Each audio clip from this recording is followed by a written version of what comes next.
Direct loans awarded by the U.S. Department of Education. The first is subsidized. There is no interest charged to you while you're still in school.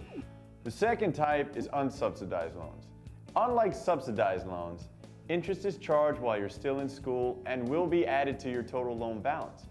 But it's important to remember that no matter what type of loan you're awarded for your education, the money you are getting to pay for school is a loan, and you must begin to pay it back in full after a 6-month grace period or risk serious damage to your credit rating.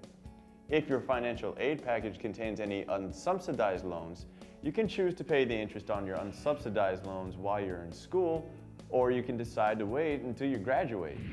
So, should you pay your interest on your unsubsidized loans now or wait until you graduate? It's something to think about. If you wait until you're finished with school, the interest for all the years you spent studying will be added to your loan balance. And that's money you're responsible for paying once you're out of school. On the other hand, money can be tight in college, and we know that. We also know that whether or not to pay your interest now or later is an important decision, worth talking about with your family and your financial aid counselor. Ordinarily, your interest on unsubsidized loans is added onto your loan amount for you to repay later. But here's something to think about. If you borrowed the maximum amount in unsubsidized loans for 4 years of school, and you paid the interest on your loans while you're in school or during a 6-month grace period after you graduate, you'd save a nice chunk of change, over $1,000 to be specific. So if you can get the money together to pay your interest while you're in school, it makes a lot of sense to do so. And we've made it easy. At any time, if you'd like to start paying your interest, you'll find the information on how to pay it in the regular statements you'll get from the Direct Loan Servicing Center. So, school's about more than getting an education. It's about making new friends, having new experiences, and taking responsibility for your own decisions. As an adult, you're about to sign an important document. It's called a Master Promissory Note.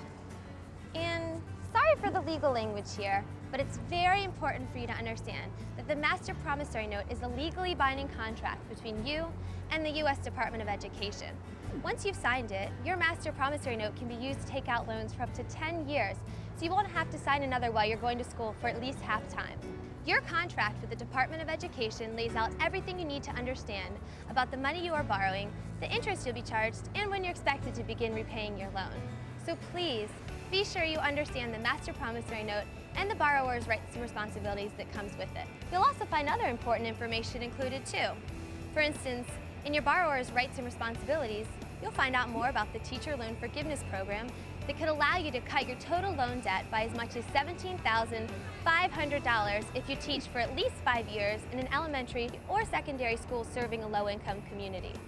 For more details on this program, a way to do good for others while helping yourself at the same time, contact the Direct Loan Servicing Center.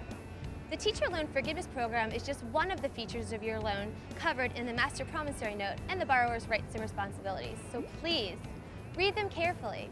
And before you sign your Master Promissory Note, ask any questions you want, any questions at all, until you are totally clear on the contract you're signing.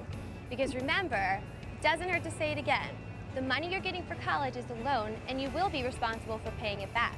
So it's important to borrow only as much money as you'll need. Well, okay, I know that sounds obvious. Nobody wants to borrow and pay interest on loans they don't really need. But a bigger question is, how do you know how much money you should have on hand? To put together a budget, you really need to figure out 3 things. How much you expect your income will be.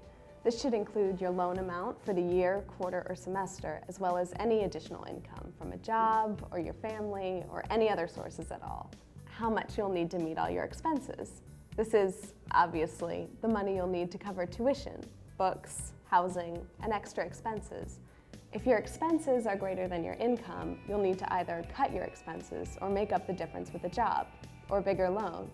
If your total income is greater than your expenses, you should think seriously about reducing your loan amount. When you're ready to prepare your own budget, here's a great place to start. This is the Entrance Counseling Guide for direct loan borrowers, put together for you by the Department of Education.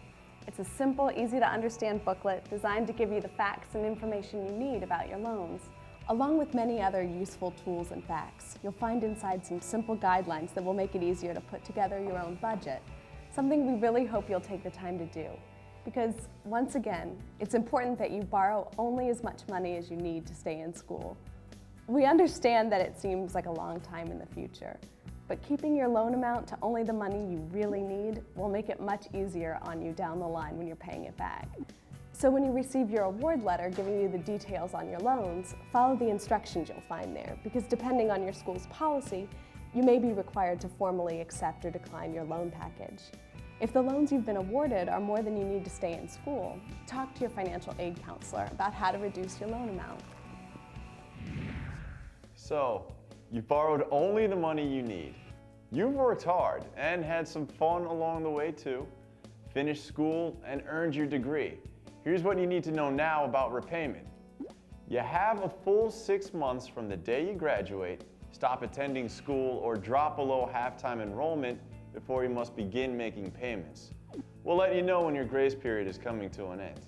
In most cases, you'll make fixed monthly payments for 10 years until your loan is paid back in full. But you may have the option to pay your loan back over 25 years, making your payments lower but your total interest higher. The Direct Loan Servicing Center is the place to go for all the information on your options.